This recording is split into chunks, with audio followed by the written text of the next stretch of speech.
أشهد أن لا إله إلا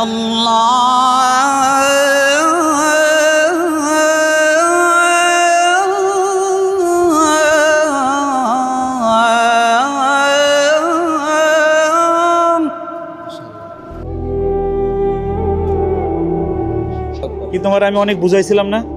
তোমার বাড়ি গেছি না বহুবার, তোমার পা ধরতে চাইছি না আমি? একজন ছাত্রের জন্য উস্তাদ কি করে আপনারা সত্যিই বুঝবেন না। আমার এই রাজমিস্ত্রি ছাত্রটা, আমার বিশ্বাস যে আপনারা শুনলে মনে হবে যে বাইতুল মোকাররমের মুয়াজ্জিন এই ছেলেটা হতে পারতো। আলহামদুলিল্লাহ, সে পূর্ণ হাফেজ হওয়ার পরে লেখাপড়া ছেড়ে দেয়। একটু আমরা দুইজনের আযান একসাথে শুনি, আপনাদের কেমন লাগে এবং মুসলিমের এখনও ফিরে আসা উচিত কিনা আপনারা সেই বিষয়টা একটু বলে যাবেন। الله أكبر الله أكبر الله أكبر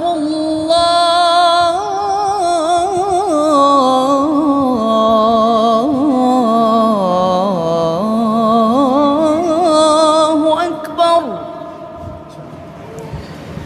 أشهد أن لا إله إلا الله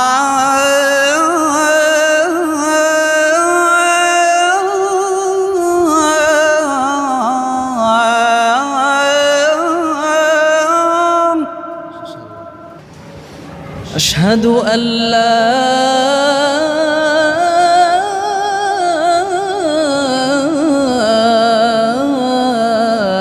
إله إلا الله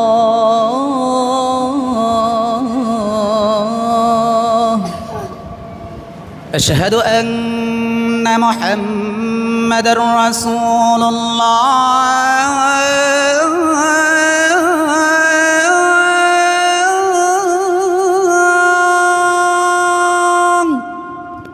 أشهد أن محمد رسول الله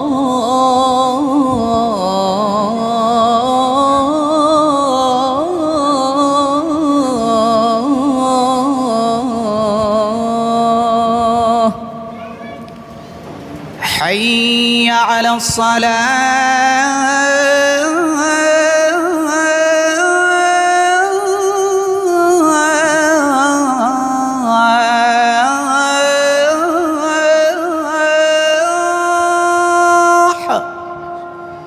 حي على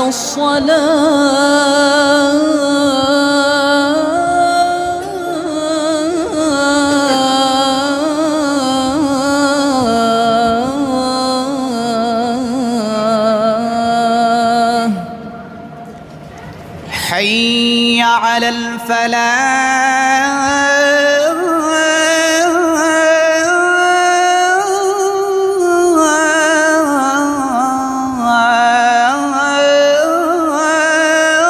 الفلاح حي على الفلاح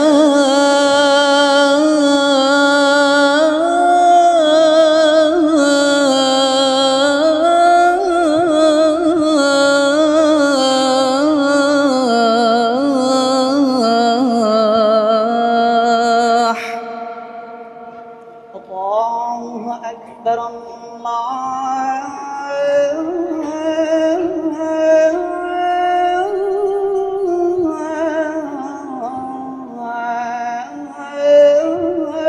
الله أكبر لا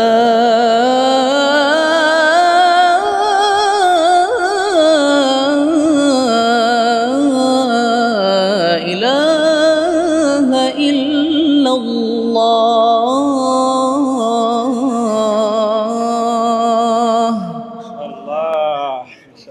আমি সত্যি মন থেকে বলি, মানে ওনার আজানটা শুনে সত্যি আমি নিজেই একটু মুগ্ধ হয়ে গেছি। আলহামদুলিল্লাহ, মানে সত্যি অন্তরটা জুড়ে গেছে। আমি বাজানের মন্তব্য শুনতে যাচ্ছি আর কি।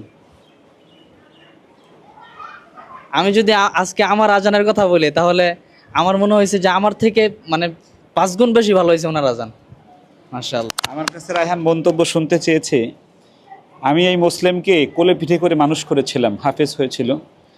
আমি শুধু ওর পা ধরছিলাম না ওই সময়, আর সব করেছি, ওর বাড়ি গেছি বহুবার, কিন্তু ওই সময় কোনোভাবেই তাকে আমি শোনাতে পারি নাই। হেফ শেষ করার পরে আমি যারাই মাদ্রাসায় পড়ো সকলের কাছে আমার একটা দাবি থাকবে, সেটা হলো যে পিতামাতা এবং উস্তাদ যখন তোমাদেরকে পড়ার জন্য মানে অনুরোধ করে, উস্তাদের কথা শুনে, পিতামাতার কথা শুনে লাইন ছেড়ো না।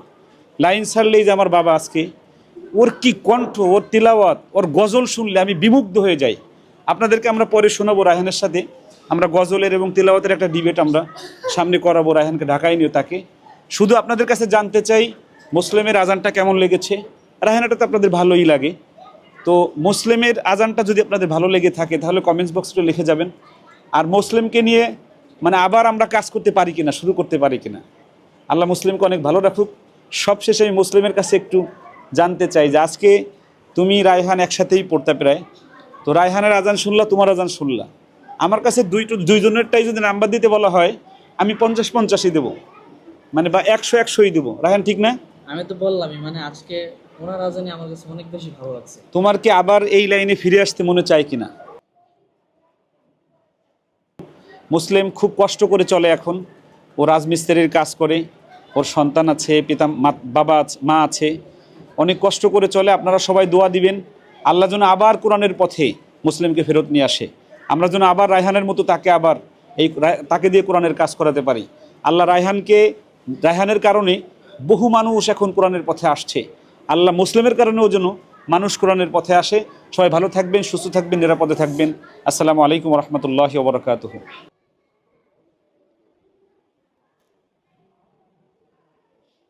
কি তোমার আমি অনেক বুঝাইছিলাম না? তোমার বাড়ি গেছি না বহুবার, তোমার পা ধরতে চাইছি না আমি? একজন ছাত্রের জন্য উস্তাদ কি করে আপনারা সত্যিই বুঝবেন না। আমি ওর পা ধরি নাই শুধু, আর সব কাজ করেছি। আর ওর তেলাওয়াত আমি বললাম আজকে শোনাবো না, ওর তেলাওয়াত আর নাশিদ রায়হানের সাথে আর একটা শোতে আমরা শোনাবো। আপনারা যদি শুনতে চান আমরা মুসলিমকে নিয়ে আর একটা রায়হানের সাথে আমরা শোনাবো ইনশাল্লাহ। ও চোখে পানি ধরে রাখতে পারে নাই একটাই কারণে, ও এখন বুঝতে পারতেছে ও কোথায় থাকতো, কোথায় আছে এখন। এই ভুল কারো যেন না হয়। আমার ছোট ছাত্র যারা আছে বাবারা, কেউ কোনোদিন এই ভুল করা যাবে না। এই ভিডিও দেখে একটা জিনিস শিখতে হবে যে কোনোভাবে ভুল করা যাবে না। ছাত্র বয়সে শয়তান যত ওয়াসওয়াসা দিক, কখন লাইনচ্যুত হওয়া যাবে না। তাই ঠিক না?